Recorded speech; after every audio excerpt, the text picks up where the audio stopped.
Olá, pessoal. Hoje é terça-feira, 9 de dezembro de 2025, e nosso querido amigo, o professor Mohammad Marandi, está aqui conosco. Bem-vindo de volta, professor. Obrigado, Nima Al-Khoshid. Muito obrigado por me convidar. Deixe-me começar, professor Marandi, com o que está acontecendo no caso do Irã e da IEA. O que está ocorrendo em relação à forma como o Egito está tentando mediar entre o Irã e a IEA? E qual é a posição atual do governo iraniano?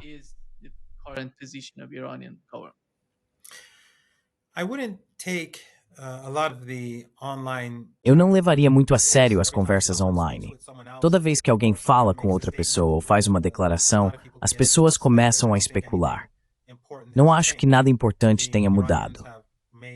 Os iranianos deixaram clara sua posição, e até que vejam uma mudança na forma como os Estados Unidos e a Agência Internacional de Energia Atômica se comportam, eles não vão permitir acesso aos locais, o local de Fordow, o local em Isfahan. Em geral, qualquer coisa que é sensível para os Estados Unidos e praia, eles não concederão acesso.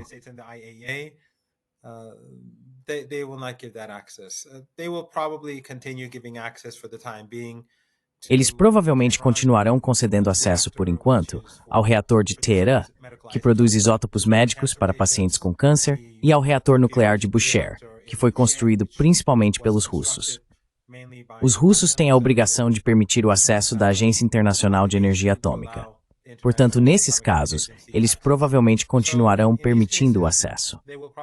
Mas em relação a Natanz, Fordow e Isfahan, não acho que haverá qualquer mudança tão cedo. Não estou te ouvindo. I can't hear you.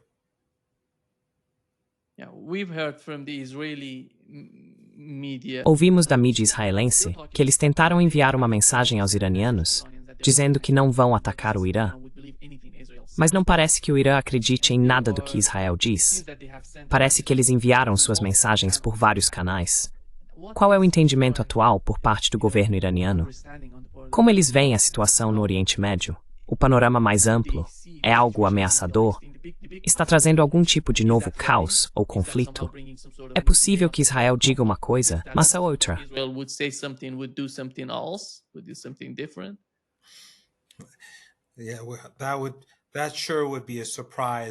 Sim, isso com certeza seria uma surpresa se o regime israelense fizesse algo diferente do que diz. É isso que eles sempre fazem. Antes de responder essa pergunta, quero apenas acrescentar algo à minha resposta anterior, que considero bastante importante. Um dos problemas do Irã é que ele declara regularmente que quer continuar as negociações, que quer encontrar uma solução pacífica. Mas isso é prática padrão, é o que qualquer governo faria ou diria.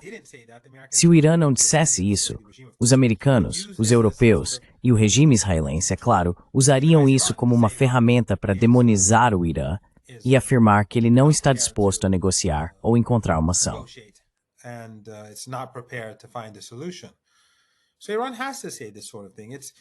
Então, o Irã precisa dizer esse tipo de coisa. É bom tanto para o público local quanto para o público internacional. Mas o problema é que no Ocidente, eles estão constantemente lendo essas declarações e interpretando-as como um sinal de fraqueza por parte do Irã. Alguém me enviou um artigo, acho que da The Economist. Eu não li o artigo, mas o título basicamente dizia que, quero dizer, a pessoa que me enviou estava dizendo, eles estão basicamente retratando o Irã como se estivesse procurando uma saída, tentando de alguma forma melhorar suas relações com o Ocidente. Essa é a minha compreensão.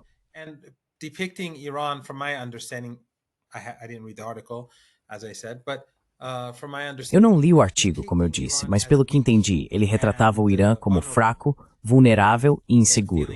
Isso não é verdade. Isso não é verdade de forma alguma. Os iranianos, eu acho, estão, na verdade, muito mais decididos hoje sobre o caminho a seguir do que jamais estiveram antes, pelo menos nas últimas 3 décadas. Eles tomaram a decisão de melhorar, fortalecer e ampliar seus laços com a China, com a Rússia, com os países do BRICS, com os países da Organização de Cooperação de Xangai, com os países vizinhos e com os países da Ásia Central. And basically E basicamente, eles têm muito pouca fé de que o Ocidente esteja realmente comprometido em resolver seus problemas com o Irã. Isso, acredito, fica bastante claro quando se observa como o Irã, o governo e o Estado estão conduzindo suas políticas. É evidente.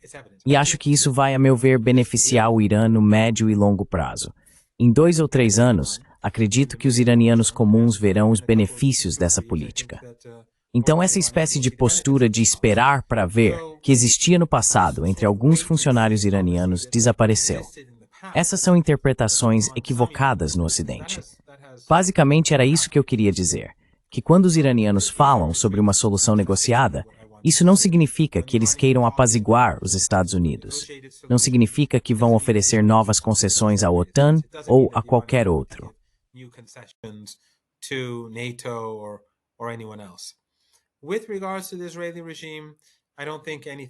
Com relação ao regime israelense, não acho que nada tenha mudado em Teherã. Não há confiança, obviamente, quando se trata de qualquer coisa vinda do Ocidente, seja da OTAN, da América do Norte, da Europa ou da nossa região. Qualquer coisa que seja dita não será levada a sério. Quando estávamos negociando com os americanos e os israelenses estavam conspirando para atacar o país. Acho que isso é claro o suficiente para que os iranianos percebam até que ponto se pode confiar nos Estados Unidos. Quando os europeus pediram que o Irã negociasse um acordo com a Agência Internacional de Energia Atômica e fizeram promessas de resolver as divergências caso o fizesse, os iranianos, sabendo que os europeus estavam mentindo e que os americanos não lhes dariam autoridade para fazer nada, assinaram mesmo assim, apenas para provar um ponto.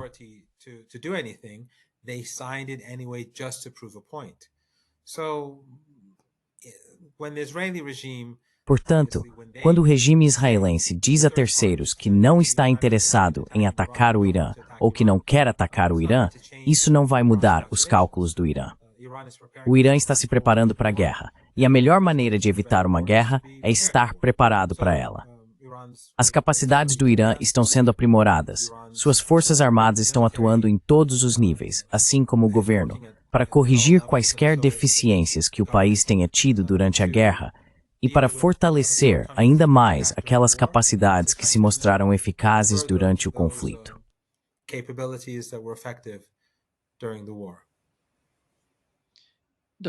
Isso significará sim que a China?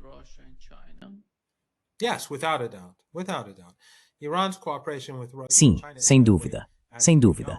A cooperação do Irã com a Rússia e a China é, como você sabe, não apenas militar. Ela vem ocorrendo há algum tempo, especialmente com os russos. Segundo o Ocidente, temos fornecido drones e capacidades a eles, e eles têm nos fornecido capacidades em armamentos. Isso, obviamente, continuará. A relação entre o Irã e a Rússia está melhor do que nunca. Em relação à China, a relação, pelo que entendo, era mais econômica, e isso foi fortalecido. Mas agora também, pelo que entendo, não tenho acesso a nada secreto, a cooperação militar do Irã com a China também está crescendo. Mas não se trata apenas da Rússia e da China.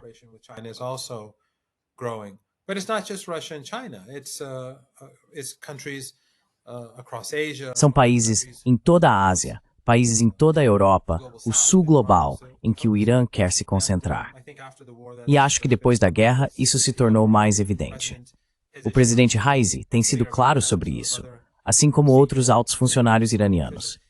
É claro que devemos ter em mente que enquanto Netanyahu estiver no poder e se sentir ameaçado pelo judiciário e pela situação na Palestina ocupada, não por causa de qualquer genocídio, mas por causa da corrupção que ele praticou entre ladrões, sempre há um certo nível de corrupção, suponho, que é considerado aceitável, e ele provavelmente foi muito além disso. Enquanto ele estiver no poder e se sentir ameaçado pelo judiciário, ele é particularmente perigoso.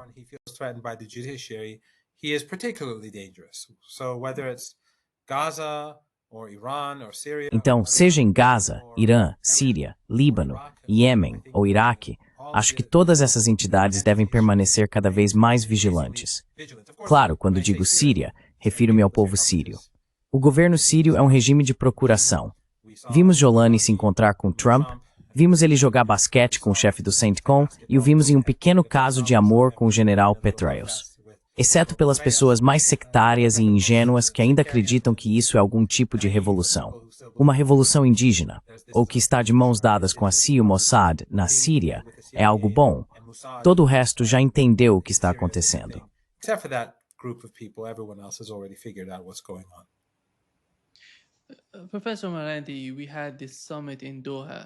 Professor Marandi, tivemos essa cúpula em Doha, com todos esses países se reunindo para conversar entre si. Como o senhor vê a posição dos Estados Árabes até agora, após o que aconteceu e o que está acontecendo com o caso de genocídio em Gaza e na Cisjordânia, e a guerra contra o Líbano? O senhor acha que os árabes estão, de alguma forma, mudando, compreendendo a realidade do Oriente Médio? Porque, veja, ouvimos Turki al-Faisal, o ex-chefe da inteligência saudita, dizer que o inimigo, a ameaça à estabilidade do Oriente Médio, é Israel, não o Irã. Sabemos que antes não era assim. A propaganda antes de 7 de outubro era toda voltada a atacar o Irã e sua política externa, retratando o Irã como o pior inimigo de todos esses países do Oriente Médio. Agora, o tom está mudando. Como o senhor acha que isso se refletirá nas políticas externas desses Estados Árabes?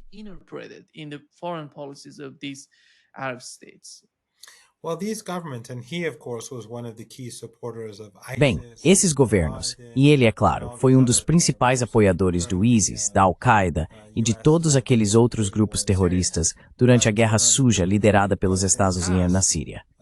Mas no passado, quando esses governos afirmavam constantemente que o Irã era a principal ameaça à região, pesquisas realizadas por agências ocidentais mostravam que essa nunca foi a percepção do público. O público sempre acreditou que o regime israelense era a verdadeira ameaça à região. Sempre houve uma grande desconexão entre essas ditaduras familiares e o público em geral.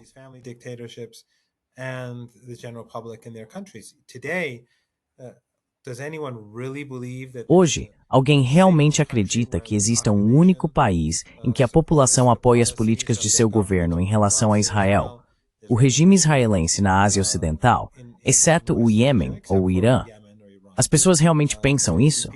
As pessoas na Turquia se sentem felizes porque seu governo faz comércio e negócios e mantém laços econômicos e políticos com esse regime. As pessoas realmente acham que os sauditas ou os emiradenses estão felizes com qualquer tipo de relacionamento, por terem uma embaixada nos Emirados Árabes Unidos, ou no Bahrein, ou na Jordânia, no Egito ou no Marrocos.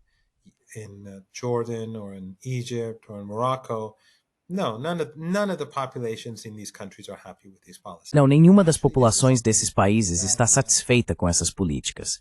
E, na verdade, isso é algo de que, as elites governantes deveriam ter medo. Provavelmente têm.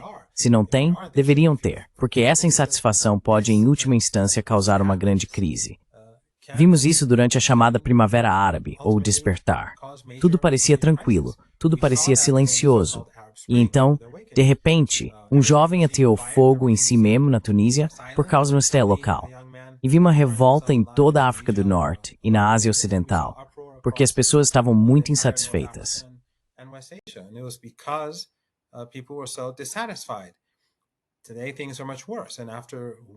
Hoje, as coisas estão muito piores. Depois de mais de 2 anos de genocídio e com crianças ainda sendo assassinadas todos os dias na Palestina, a situação agora é muito mais grave. Mas esses governos, eles sentem que as coisas estão muito mais perigosas para eles. Após o ataque aéreo ao Catar, que sem dúvida foi realizado com conhecimento dos Estados Unidos, sem dúvida alguma, não há a menor chance de terem agido por conta própria. Isso estranhamente espregou de se fazer.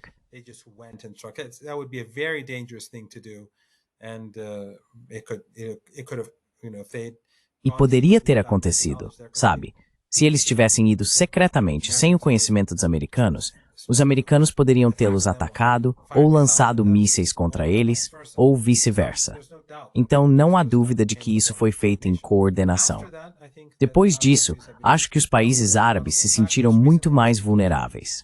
Na verdade, recentemente eu estava conversando com um saudita próximo ao governo e eu lhe disse: a única coisa que está te protegendo agora do regime israelense é a resistência e o eixo da resistência. E na Arábia Saudita em particular, o Hamas e a Jihad Islâmica Palestina têm uma importância especial por causa da geografia da Palestina. of Palestine. Because Saudi Arabia is simply incapable of defending itself. Porque a Arábia Saudita é simplesmente incapaz de se defender. Nenhum desses países na região do Golfo Pérsico, sejam os Emirados, a Arábia Saudita, o Bahrein, o Kuwait ou o Catar, tem capacidade de lutar ou defender seu território. Portanto, se o regime israelense realizasse ataques aéreos contra esses países, eles ficariam completamente vulneráveis. Eles estão preocupados, é claro.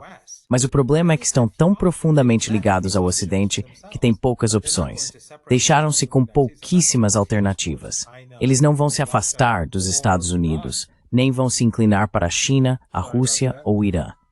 Desculpe por isso. Sim, você está no mudo. Yes. You're muted. Professor Marandi, Professor Marandi, com o caso de Israel e a forma como os Estados Árabes veem Israel, acho que o ataque a Doha mudou muito os cálculos da parte deles. Eles ainda estão em pânico. Eles realmente sentem que Israel poderia atacá-los a qualquer momento, sempre que quisesse. E qual seria o papel dos Estados Unidos nesse tipo de política por parte dos israelenses?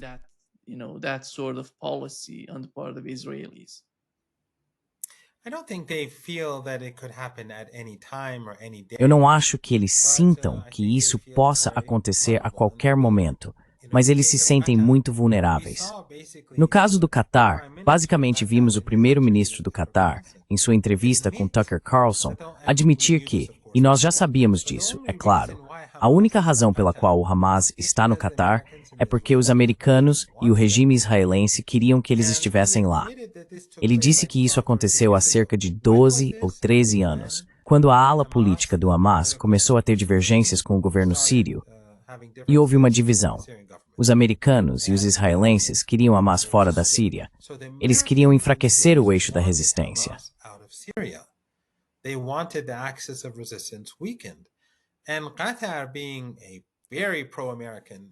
E o Catar, sendo um país muito pró-americano, como o primeiro-ministro do Catar destacou, qualquer dinheiro que eles enviaram para Gaza foi feito em total coordenação com o Mossad, a inteligência israelense, o governo e vários primeiros-ministros. Portanto, o Catar não é um país pró-resistência. As únicas pessoas que pensam isso estão na folha de pagamento. E eles têm muitas pessoas na folha de pagamento. Diferentes canais de mídia, não apenas os próprios. Eu conheço canais de TV financiados pelo Catar que não são necessariamente conhecidos como catarianos. Sei que eles financiam mídia na Turquia e no Reino Unido. Eles têm os chamados Centros Culturais e Islâmicos financiados em toda a região e no Líbano.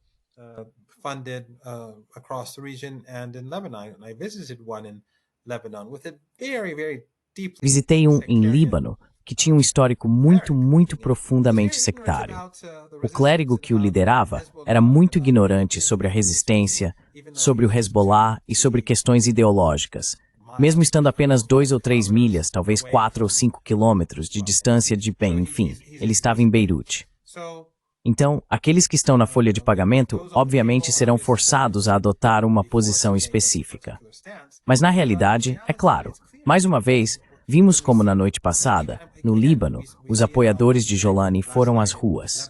Eles não saíram para protestar contra a incursão do regime israelense no Líbano. Saíram para intimidar a resistência. Quero dizer, o número deles era pequeno em comparação com o dos apoiadores da resistência.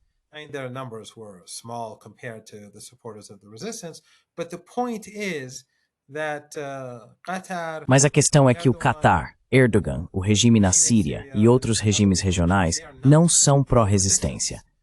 E o Catar em particular, eu acho que, bem, ele não teme nenhum ataque iminente, mas quer que os americanos comuns reconheçam que, vejam, estamos totalmente do seu lado. Essa é a resposta deles às ameaças. E acredito que o mesmo vale para outros países da região do Golfo Pérsico que estão no campo americano. Em vez de repensarem suas políticas e dizerem, vejam, não deveríamos colocar todos os nossos ovos na cesta americana. Deveríamos diversificar. Deveríamos conversar com o Irã, Deus me livre, ou com a China ou a Rússia e reduzir a influência dos Estados Unidos sobre nós. Eles fazem o oposto.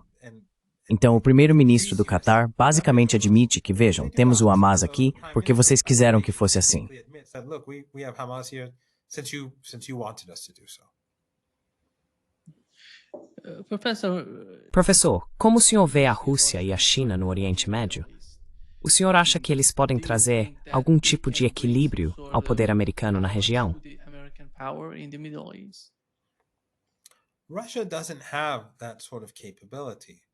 A Rússia não tem esse tipo de capacidade. Ela já está ocupada o suficiente com a Ucrânia, de qualquer forma. A China é obviamente uma potência em ascensão, mas não acho que a China realmente tenha o tipo de... Bem, você sabe, o Ocidente tem centenas de anos de experiência em hegemonia global, em colonização e neocolonialismo. Eles têm líderes muito influentes em todo o mundo. E não me refiro apenas a presidentes, primeiros-ministros, reis ou déspotas, mas às elites em todos os lugares. É uma tradição para eles irem aos Estados Unidos ou à Europa para estudar. Eles enviam suas famílias, grandes empresários.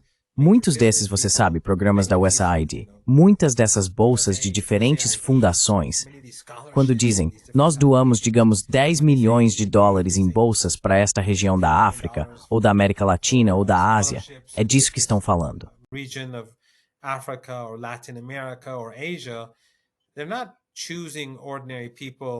Eles não estão escolhendo pessoas comuns para ir aos Estados Unidos em busca de uma educação melhor. Basicamente, estão oferecendo essas oportunidades às famílias das elites, pessoas que irão governar e que estarão sob sua influência nos anos e décadas seguintes. Assim, o Ocidente está bem estabelecido em todo o mundo há muito tempo, sendo os Estados Unidos, hoje é claro, o hegemon dominante. A China não tem essa experiência, para o bem ou para o mal. Isso não precisa ser algo suspeito ou sinistro. Mas, em geral, a China não tem essa presença de longo prazo ao redor do mundo que lhe permita atuar de uma forma que a torne mais influente ou que lhe dê o tipo de influência de que você está falando.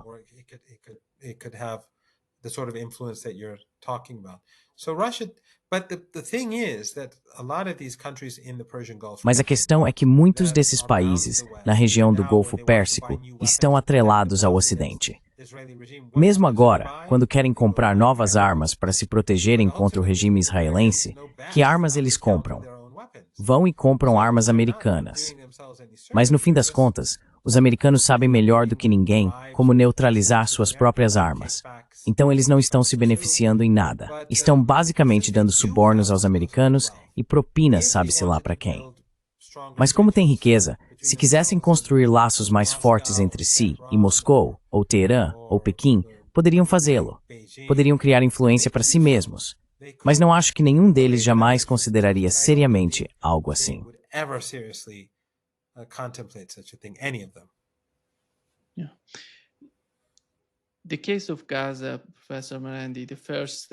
No caso de Gaza, professor Marandi, o primeiro passo não foi implementado em sua totalidade, mas eles já estão falando sobre a segunda e a terceira fases. Netanyahu disse que o segundo passo seria o desarmamento e o terceiro seria a desradicalização de Gaza. O senhor acha que ele está propondo algo impossível para sabotar todo o processo? Sabemos que essas chamadas negociações de paz não são sinceras por parte dos Estados Unidos ou de seu presidente. Mas afinal, como o senhor vê o comportamento do governo israelense?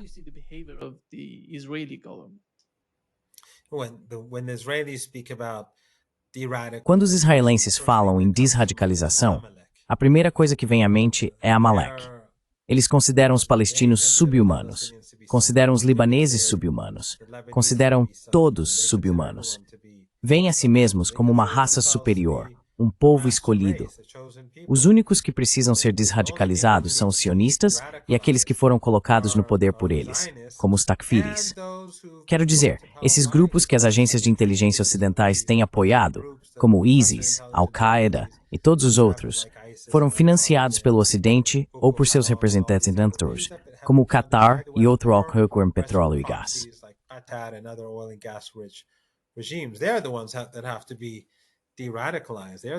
São eles que precisam ser desradicalizados. São eles que consideram os outros dignos de morte se não pensarem como eles, no caso dos takfiris, ou se não forem da mesma raça ou etnia, como os sionistas. Mas essa paz, esse chamado plano de paz, nunca foi sério.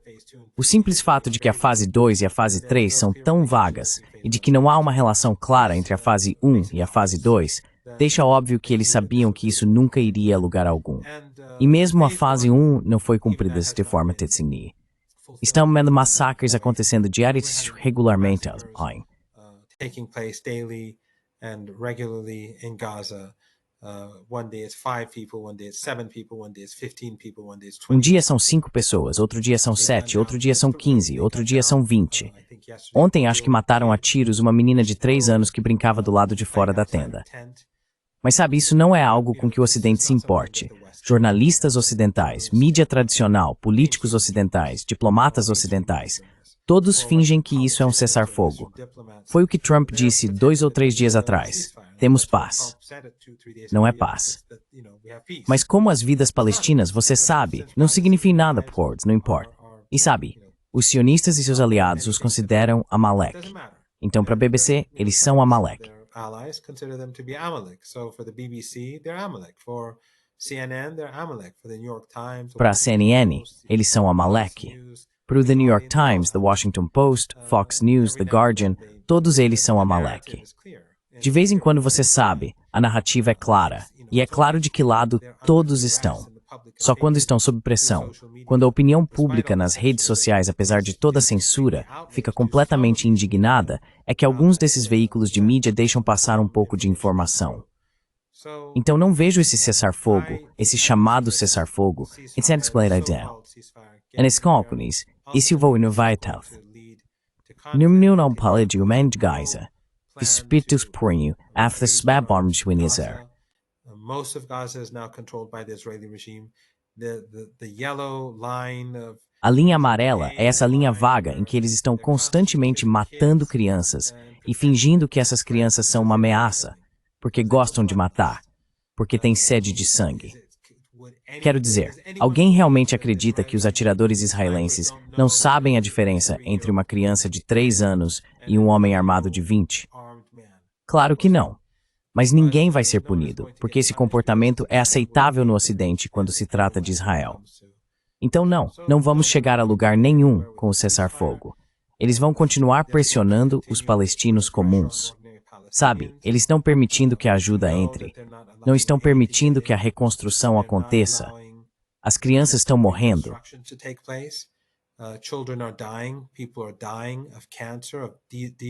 Pessoas estão morrendo de câncer, de doenças, dos ferimentos que sofreram durante o genocídio, que ainda está em curso. Mas elas não têm permissão para ir aos hospitais, e os suprimentos não estão sendo autorizados a entrar. Então, esta é uma situação horrível que continuará até que, inevitavelmente, entre em colapso. Obviamente, o Hamas e a Jihad Islâmica estão se preparando para a próxima fase, assim como o regime israelense, que está recebendo enormes quantidades de ajuda do Ocidente. Quando o chanceler alemão foi à Palestina, outro dia, foi enquanto ele estava em Israel, que uma menina de 3 anos foi morta a tiros. Mas ele não disse nada sobre isso. Ele não se importa. But he didn't say anything about it. He doesn't care. Você vê os atos de resistência sendo, temos que considerar o conflito, o genocídio em Gaza e na Cisjordânia. Qual é a solução? Uma delas é o que os atos de resistência representam. Lutar e continuar a luta até alcançar algo que realmente possa ajudar. Algum tipo de solução que beneficie o povo da Palestina. O outro lado da solução dependeria de instituições internacionais, como a ONU. Talvez, não tenho certeza, qual será o futuro do BRICS ou da OCS e como eles poderiam participar, assumir um papel maior em toda a situação em Gaza e no Oriente Médio, tratando-a como um problema de segurança. Mas como você vê essas instituições internacionais ajudando a causa da Palestina? Eu não vejo.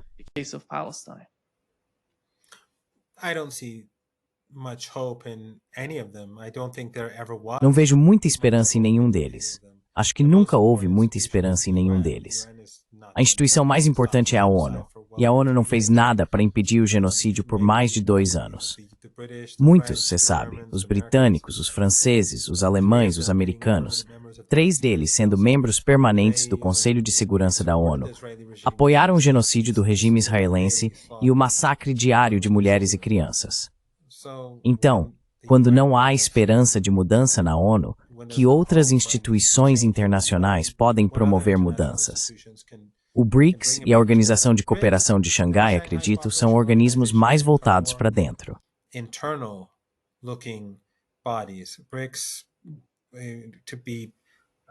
O BRICS, simplificando, quer ser capaz de contornar instituições financeiras que não controla, para poder fazer negócios e comércio sem intermediários, ou seja, sem que os Estados Unidos e seus aliados impeçam seu comércio e crescimento no sul global, sem que o Ocidente possa esmagá-lo.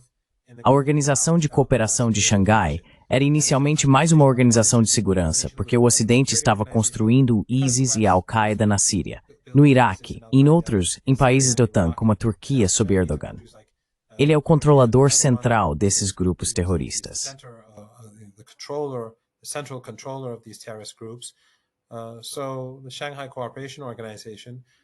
Então, a Organização de Cooperação de Xangai foi criada, em grande parte, para proteger a Ásia Central e os Estados-membros do terrorismo.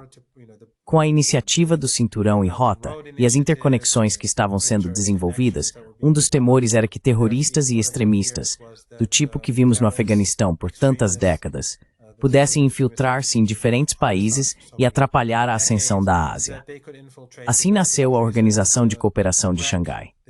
Mas, mais recentemente, me parece que o BRICS está se tornando mais parecido com a Organização de Cooperação de Xangai. E a Organização de Cooperação de Xangai está se tornando mais parecida com o BRICS. Ambos estão se tornando mais ambiciosos.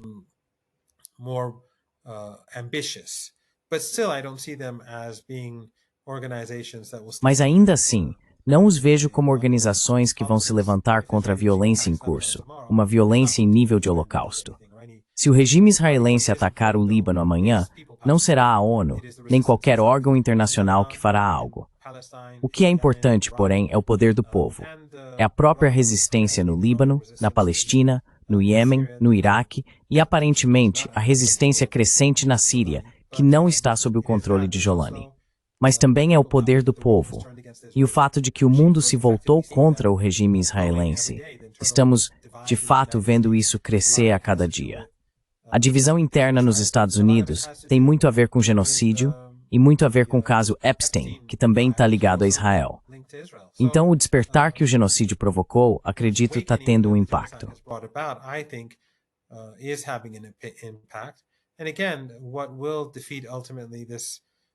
E, novamente, o que acabará derrotando esse projeto sionista não será algum exército que um dia invadirá o território, mas sim o peso da história. O peso de ser internacionalmente rejeitado, marginalizado, desprezado em todo o mundo, e os problemas econômicos, políticos e sociais que surgem disso.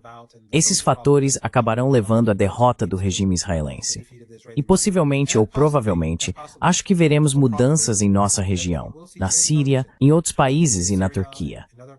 Acho que muitas pessoas estão cientes de que seus governos estão, na verdade, ajudando Netanyahu, que seus governos estão de conluio com Netanyahu. E essa insatisfação, muito provavelmente em algum momento, evoluirá para algo diferente.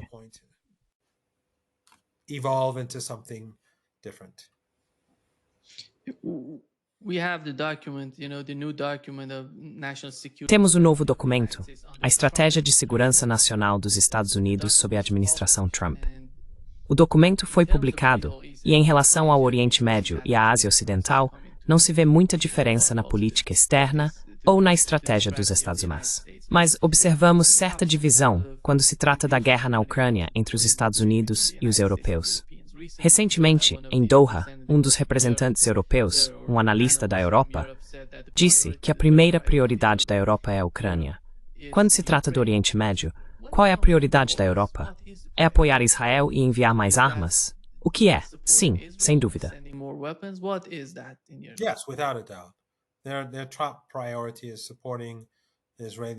A principal prioridade deles é apoiar o regime israelense. E ele sabe, durante todo o Holocausto em Gaza, apoiaram totalmente o regime. Quero dizer, eles nem sequer têm a vontade ou a intenção de impedir o regime de participar de um concurso de música que é europeu. enquanto a Palestina, pelo que me lembro, não fica na Europa. Então não, a prioridade dos europeus é a mesma dos Estados Unidos. Mesmo que os Estados Unidos estejam, de certa forma, repreendendo a Europa por causa da Ucrânia, eles ainda querem estar associados aos Estados Unidos. Mas o que eu acho importante nisso, você está falando sobre o Eurovision. Você está falando sobre o Eurovision, certo? Sim, sim, sim. Mas o que eu acho é que o documento de segurança nacional dos Essins que foi publicado não deve ser levado muito a sério, porque é apenas um pedaço de papel. A única coisa que lhe dá significado é uma mudança real na política dos Estados. Na verdade, é uma admissão do declínio dos Estados, porque, após a queda da União Soviética, Wolfowitz e outros estavam muito empenhados em garantir que os Estados Unidos fossem o hegemon global e continuassem sendo o hegemon global. Mas esse documento, eu acho, admite que isso não é mais possível. Não é que o regime político em Washington não queira controle total, é que ele não pode mais ter controle total. É uma espécie de recuo, como dizer, as Américas são nossas. E sabe, o tom deles em relação à Rússia mudou, o tom em relação à China também mudou, e a animosidade em relação a Wang está mais aberta.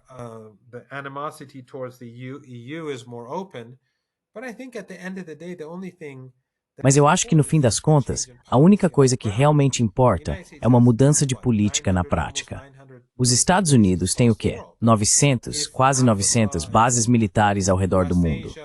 Se a África, se a Ásia Ocidental, ou o Oriente Médio, como chamam, se essas regiões, ou até partes da América Latina, bem, não América Latina, mas se a África, a Ásia Oriental, a Ásia Ocidental e a Ásia Central se tornarem menos prioritárias, então, nos próximos meses, veremos uma mudança na política dos Estados Unidos. A retirada de tropas de bases, o fechamento de centenas de bases que custam aos Estados Unidos centenas de bilhões de dólares por ano. Mas eu não acho que isso vai acontecer. Então, realmente não acredito que haverá qualquer mudança significativa como resultado disso. A mudança virá, porém, porque eu acredito que os Estados Unidos e o mundo estão caminhando para uma grande crise econômica. E quando essa crise chegar, os países serão forçados a agir. Você está sem som de novo, Nima. You're muted again, Nima. Sorry. Desculpe. Professor Marandi, o Líbano continua sendo um dos principais alvos do governo israelense. Você sabe, apesar do chamado cessar-fogo, eles estão atacando a parte sul do Líbano. E o senhor mencionou que no Líbano há pessoas protestando a favor do regime, o regime HDS na Síria. Qual é a posição do Hezbollah no Líbano hoje? E o senhor se lembra que na semana passada falamos sobre uma reunião na parte sul do Líbano. Qual foi o resultado dessa reunião?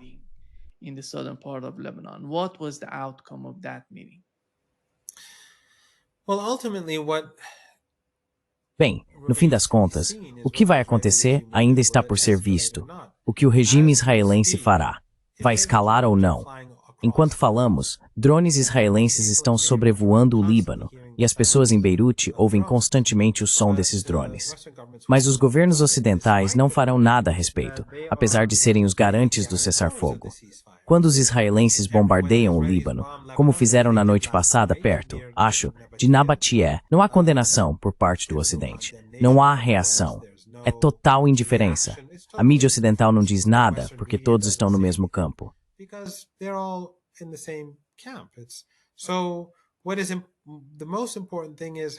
Então, o mais importante é como a política se desenrola na Palestina.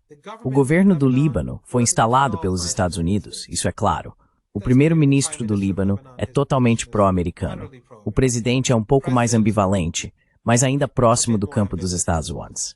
Portanto, o que os americanos querem fazer é usar essas milícias sectárias na Síria para pressionar a resistência, usar seu regime em Beirute para pressionar a resistência e, claro, fazer com que os israelenses pressionem a resistência. É algo realmente extraordinário.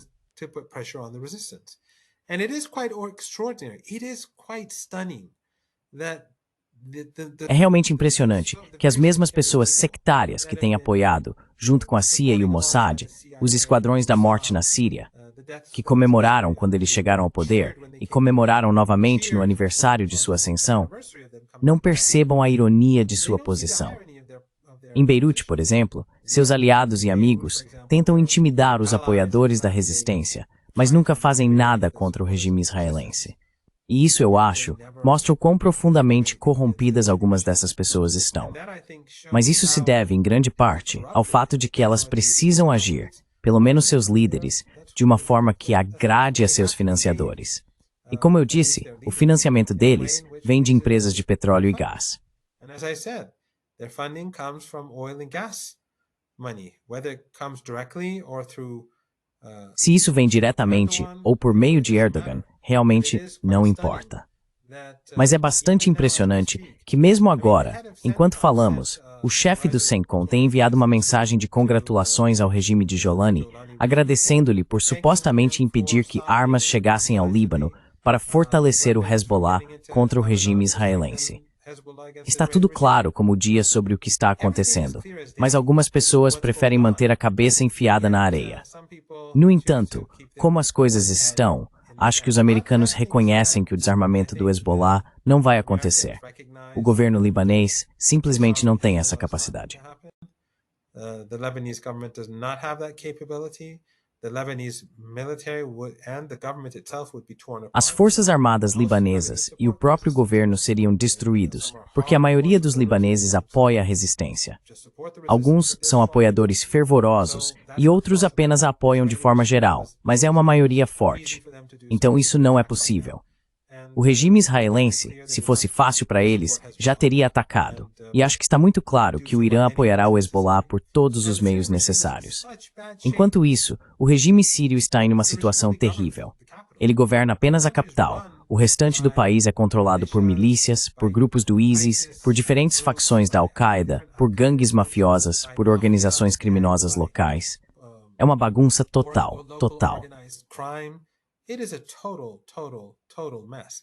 And of course the Americans and the Israelis and E é claro, os americanos e os israelenses, ao colocarem um extremista como Jolani e seus aliados no poder, afastaram as diferentes minorias do país do governo central, incentivando assim a balcanização do país. Isso, eu acho, sempre foi o plano. Trazer os extremistas mais radicais para que pudessem balcanizar a Síria. Os Estados Unidos não querem ver uma Síria unida. Eles não querem ver uma Síria forte.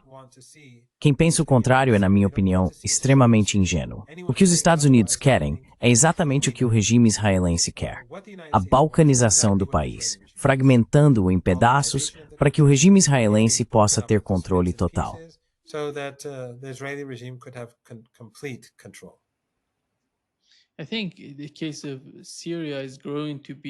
Acho que o caso da Síria está se tornando uma das maiores dores de cabeça para a Turquia. Eles conseguiram esse tipo de golpe contra o governo sírio, mas parece que, se não for para sempre, vão ter essa dor de cabeça por muito tempo. E você acha que eles estão sentindo algum tipo de ameaça vinda da Síria e da situação que criaram junto com os Estados Unidos e os israelenses?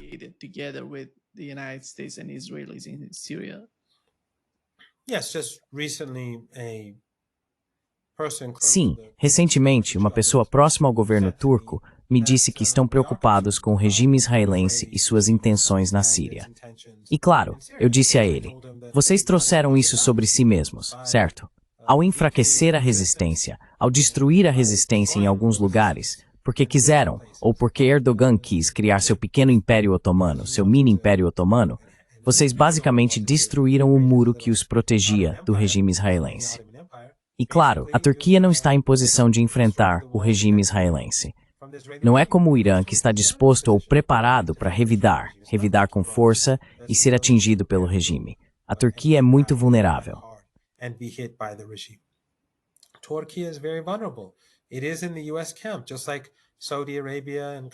Está no campo dos Estados Unidos, assim como a Arábia Saudita, o Catar e os Emirados. Mesmo que esses países não gostem uns dos outros, todos estão no campo americano. Portanto, ele está vinculado aos Estados Unidos. Os Estados Unidos têm uma influência enorme no país, têm bases lá, e suas instituições financeiras exercem grande controle. Mais uma vez, já dei esse exemplo ao seu público antes. Quando aquele pastor foi preso na Turquia porque o governo alegou que ele estava envolvido no golpe, ele foi condenado. Mas então Trump ameaçou a Turquia e imediatamente Erdogan cedeu e o entregou. Isso não é um Estado forte, é um Estado fraco. Só é forte quando os Estados Unidos estão por trás, apoiando e derrubando países como a Síria.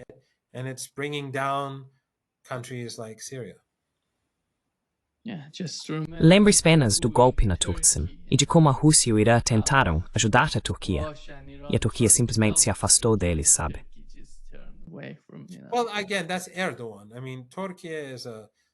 Bem, de novo, esse é o Erdogan. Quero dizer, a Turquia é um país onde a imensa maioria das pessoas apoia o povo palestino. Vimos enormes manifestações em apoio à causa palestina. Mas o governo não fez nada. Continuou com os negócios como de costume, enviando petróleo para Netanyahu continuar seu genocídio. O povo da Turquia é o completo oposto. O mesmo vale para o Catar.